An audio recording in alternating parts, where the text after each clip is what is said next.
And when you compose for a single drum, you have to pay close attention to dynamics, to rhythm, to dynamic expression, to rhythmic expression. You can't rely on harmonics. You can't rely on melody. You can't rely on simply playing a nice tune. You have to produce music through the sole tool that is available to you, which is hitting a single surface with a stick. Right? So these rudimental pieces, whether they're from the French tradition or whether they're from any other tradition, these pieces represent generations of human ingenuity in making music on a very, very simple instrument.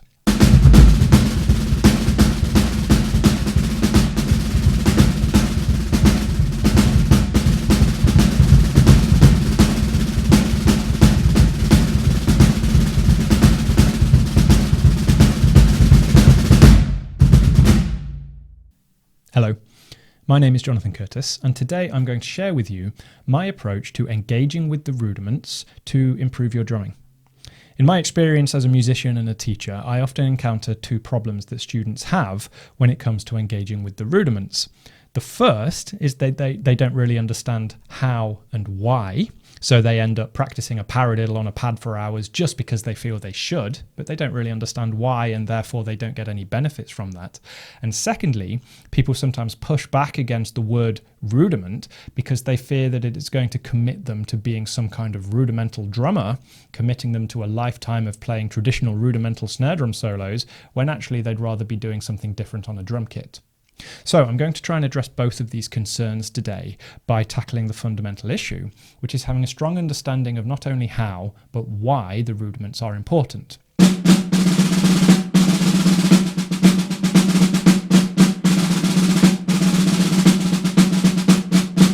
Now, I just want to very quickly tackle the underlying debate. There are some people that will argue the rudiments aren't necessary, and they will go on to argue that all of the fundamentals aren't necessary. So these people will generally also argue that learning the scales is not necessary to be a good piano player, or learning to read music or understand music theory or time signatures is not necessary to being a good musician. Now, I can't agree with any of that. I'm not going to engage with those debates today, but suffice it to say, I believe strongly that in order to achieve a high level of ability in any skill, you need to understand the fundamentals and you need to tackle all of the core pillars of that skill. And for me, in musicianship of any instrument, you have the technical pillar, the musical expression and the musicality pillar, and you have the theoretical pillar, which describes the why of everything and the how it all works behind the scenes. Suffice it to say, I strongly believe that in order to be a good musician of any variety, you need to thoroughly understand the fundamentals. And from a drumming perspective, the rudiments are the fundamentals. They describe how to actually hit the drum. Now, what we generally mean when we talk about rudimental drumming today is describing one of the traditions that has systematized those rudiments. And these all have militaristic origins because by necessity, the snare drum and the rudimental drumming that it entailed had a function within the military, sometimes even on a battlefield. So when we see rudimental drumming today, we are often encountering one of these systematized traditions: the Scottish tradition, the French tradition, the Swiss tradition, the North American tradition. These are all ways that have systematized and standardized these ways to hit a drum that has become synonymous with rudimental drumming. So the fear is by some of these students that by engaging too much in the rudimental aspect, they are committing themselves to this style of drumming, and that need not be the case.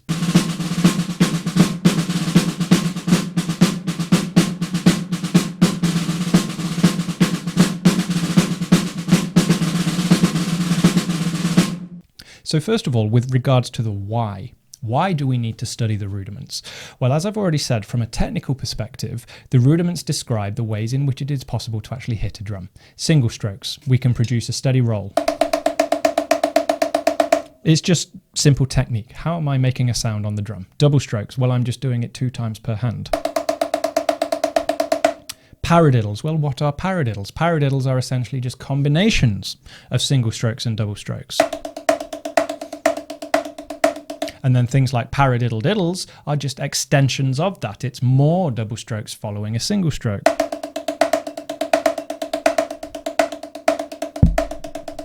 Etc. And I could go through the entire rudimental list and tell you what they were. But what we really have to understand is actually These rudiments not only describe the technical aspect of playing the drums, but they actually describe the vocabulary as well. So when we start studying a paradiddle, and we understand that not only is a paradiddle a combination of single strokes and double strokes, but generally carries an emphasis on the first stroke and becomes a 4-note grouping that forms part of a phrase. And we can combine 4-note paradiddles with 6-note paradiddle diddles to create an accent phrase where we're filling in the gaps with these very clearly articulated accents. We start to not only hear rudimental vocabulary, but we start to hear music. So the whole idea is extrapolating from the raw technique the musical ideas that follow. So I make no apology to the fact that when I have students, I will regularly assign them rudimental pieces to work on. I'll assign them Pratt, I'll assign them Wilcoxon, I'll assign them stuff from the NARD book, the North American Rudimental Drummers Association, because A, it's good for their technique, and B, it exposes them to musical vocabulary, because these are generations of drummers that were composing for a single drum. And when you compose for a single drum, you have to pay close attention to dynamics, to rhythm, to dynamic expression, to rhythmic expression. You can't rely on harmonics, you can't rely on melody, you can't rely on simply playing a nice tune. You have to produce music through the sole tool that is available to you, which is hitting a single surface with a stick. Right? So these rudimental pieces, whether they're from the French tradition or whether they're from any other tradition, these pieces represent generations of human ingenuity in making music on a very, very simple instrument.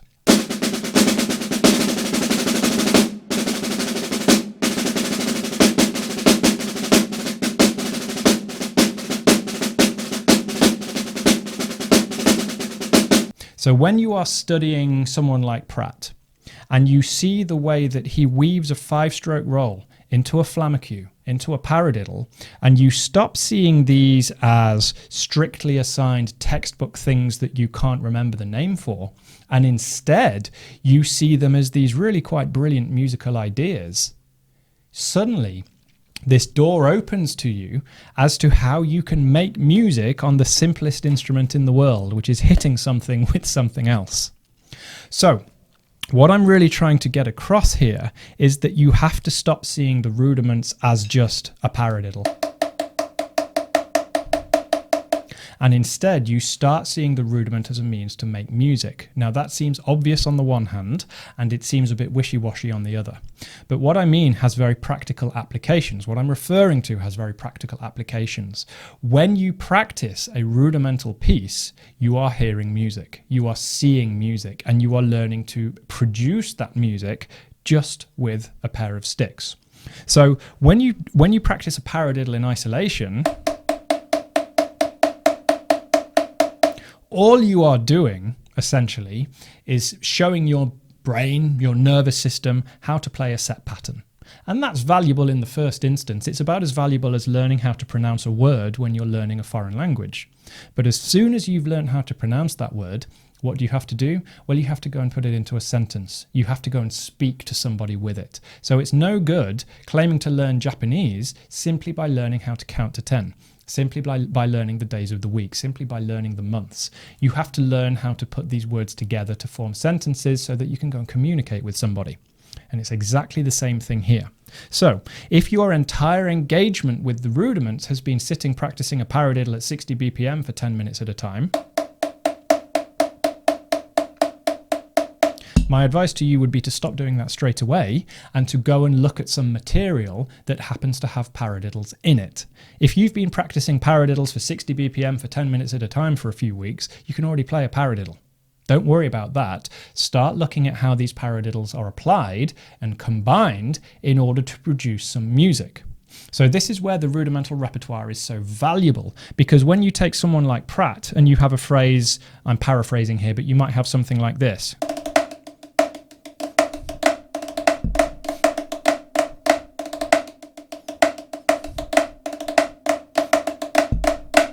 That is a very typical rudimental phrase that's typical of Pratt's early work, right? It's typical of Wilcoxon, it's typical of Nard from back in the 1930s.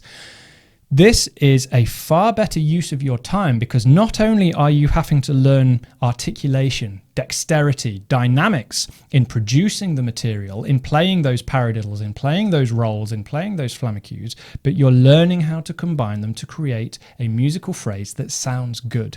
So the main idea here that I'm trying to advocate, that I'm encouraging you to explore, is to stop seeing rudiments as this boring list of patterns that you have to practice on a pad.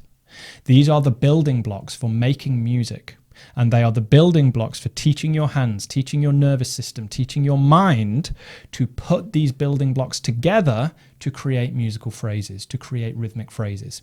So you may not ultimately be interested in playing military-esque marches or things like that. That doesn't matter. By studying that tradition, by studying the rudimental repertoire with a view to learning and improving your understanding of the instrument, you are directly seeing not only how to play a paradiddle, because if you want to play a Pratt piece from start to finish, you have to be able to play a paradiddle, but you are learning, far more importantly, how that paradiddle is actually applied. How that paradiddle can be linked together with various accents, how that paradiddle can be extended into a paradiddle diddle, how it can be extended across the bar line to create a polyrhythmic phrase, how it can link into a 5-stroke roll, how it can be swung. If you can swing a paradiddle, you can play it as a jazz pattern. If you can swing a Will Coxon solo, you can play it as a jazz solo, and many of the early jazz players did this. So, as I say, this is really about taking it beyond just the raw act of picking a rudiment off the list and practicing it till you're bored, and exploring it as vocabulary. So what would I suggest? Well, first of all, let's think about the two different ways we can practice something: contextually or non-contextually. Non-contextual practice describes taking something out of context and simply learning to pronounce it. So we may look at the first bar of a Pratt solo and we see an accented paradiddle.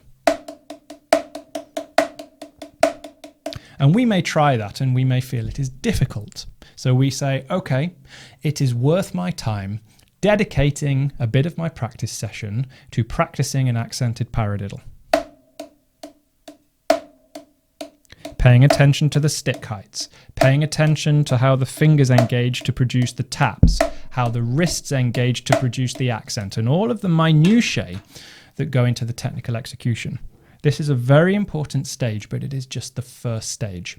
As soon as you have a handle on the technical execution, even if you've not mastered it, even if you're not playing 16th notes at 200 BPM, as soon as you are able to comfortably and confidently produce an accented paradiddle, you want to jump across to contextual practice, which is where you start exploring material that contains that, but crucially puts it to use. So by exploring the vocabulary, by exploring solos which contain accented paradiddles, you are not only improving your ability to perform them, but you are learning to use them. And that is where the real benefit comes from. So when I've had students tell me, I've practiced paradiddles for hours and hours on a pad and I still don't get it. Well, of course you don't get it, because you've neglected or you've not been aware of this jump to the contextual side. You've just been practicing the non-contextual because you think you should, without any understanding as to why. So that non-contextual practice is just your first step. And as soon as you feel able, which I would encourage you would be sooner than you think, go and find material that uses a paradiddle. Go and find a Garibaldi groove that plays a paradiddle between the hi-hat and the snare drum. Go and find a rudimental solo that uses paradiddles. Paradiddle Johnny by Will Coxon, that's a great example. Now, you may not have any interest in ultimately playing Will Coxon solos, but if you can play Paradiddle Johnny at 112 BPM or something like that, you can guarantee yourself you have a good grasp of paradiddles, but crucially, you have a better understanding of how paradiddles can be used to create music. So that's about all I can say without repeating myself.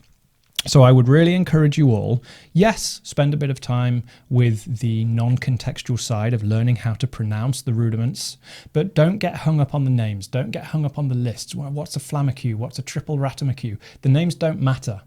The names just come from traditions of systematization that were necessary because of their military roles. These days, they are the tools we use to produce vocabulary, to produce music. So you may see a flammeque and you go, right, so it's a flam, left, right, left, flam, okay, and you're getting confused and you're getting hung up about the name and you're getting hung up about the sticking, and you've neglected the fact that a flam acute has an accent on the second stroke. Blum bat dun dun blah. Dum bat bum bum ba, blum bat bum bum blah. So by getting hung up on the non-contextual side, the sticking, the name, its position in the list of 40 rudiments, you've missed the fact that there's a musical element in there. The upbeat accent, which can be a great addition to your vocabulary. It can be a great addition to an otherwise quite simplistic fill or musical phrase. And when you encounter a flam acute in the repertoire and you see it come after a paradiddle and before a 5-stroke roll, and you get this, and you go, oh, that sounded cool. And suddenly that flam acute makes a hell of a lot more sense because you've seen it in context. So as I say, that's about all I can say without repeating myself. So I hope this has given you all something to think about. I hope this has given you some thoughts as to how you might better apply the rudiments to your own practice. And as always, I'd love to hear from you with your thoughts, questions, responses, or anything like that. So feel free to get in touch. Thank you very much, and good luck with your own playing.